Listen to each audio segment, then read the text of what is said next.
Welcome back to my channel, and today's video is I'm going to give some tips on how to talk to your camera. So let's begin.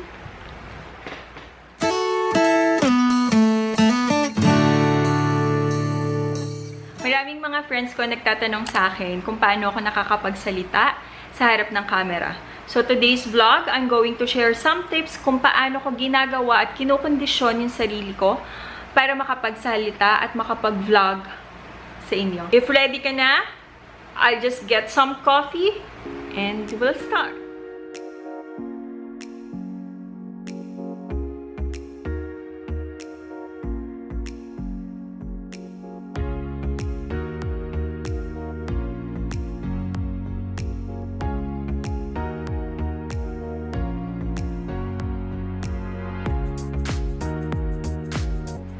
First tip, practice, practice, practice. I remember, first vlog ko, bago ako nag-official shoot, nirecord ko muna yung sarili ko for 1 week. As in, Monday to Sunday, tuloy-tuloy, whole day, nire-record ko yung sarili ko.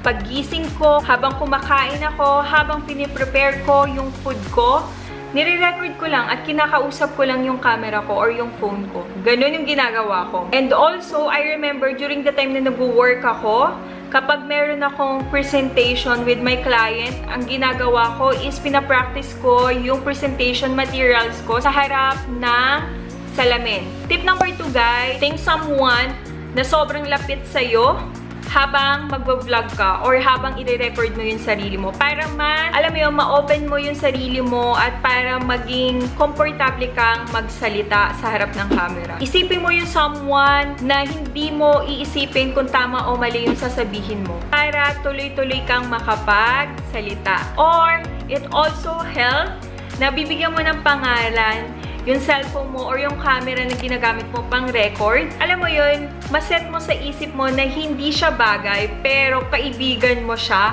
na kailangan mong kausapin at ilabas yung nasa isip mo.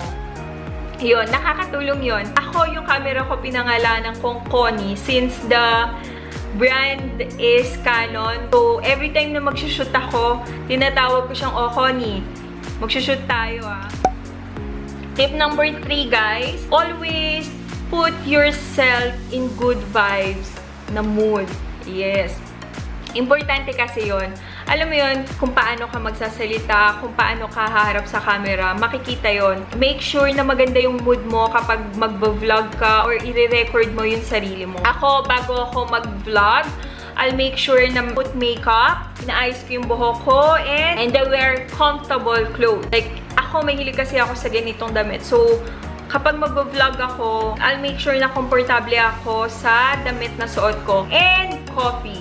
Yes, it helps me a lot para ma-boost yung mood ko, para makondisyon ako na magsalita sa harap ng camera. As in, hindi ako humaharap sa inyo or hindi ako nagre-record ng hindi ako umiinom ng black coffee. So, importante na maganda yung mood mo kapag magsasalita ka sa harap ng camera. Okay? What else? Tip number 4, make a bullet point guidelines. Ako, kapag nag-film ako, I'll make sure na meron akong bullet point guidelines na nandun yung sequence kung paano ko i-film at yung ano yung dapat kong sabihin sa camera. Kasi alam mo yun, nakokondisyon or nakakatulong din na alam mo kung saan ka mag-uumpisa, kung nasa gitna ka na ba or patapos ka na ba. In short, alam mo yung status ng ginagawa mo, yung progress ng ginagawa mo. So ako, I'll make sure na ready yung bullet point guidelines ko every time na magbablog ako. By the way guys, if you want some tips kung paano ko ginagawa yung bullet point guidelines ko, you can check out this video para magkaroon ka ng idea kung paano mo siya gagawin. So again, practice. Bago ka umarap sa camera. Second is someone na ma-open mo yung sarili mo. And third is make a bullet point guidelines para alam mo yung progress ng sasabihin mo. Fourth tip, guys, is take a break. Okay lang yan, tao ka lang eh. Kung wala ka sa mood, mag-film, take a break. Gawin mo yung makakapagpaganda ng mood mo. Ako, kapag wala ako sa mood mag-film, ginagawa ko, pupunta ako sa coffee shop na favorite ko. Yon.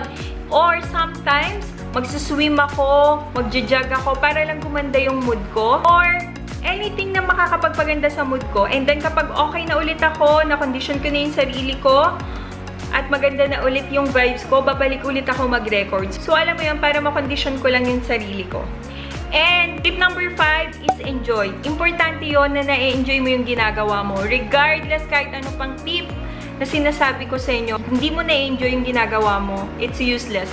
So make sure na yung ginagawa mo is nag-e-enjoy ka and it will follow. Mag-reflect yan sa personality mo. Kapag nagsalita ka, makikita yan ng viewers mo. Remember, you are the mirror for your viewers. So yun lang guys. I hope you learned something new on this video. If yes, please leave a comment below. And please don't forget to subscribe to my channel and click the notification bell so you will be updated to all my videos. And thank you for watching. Bye-bye!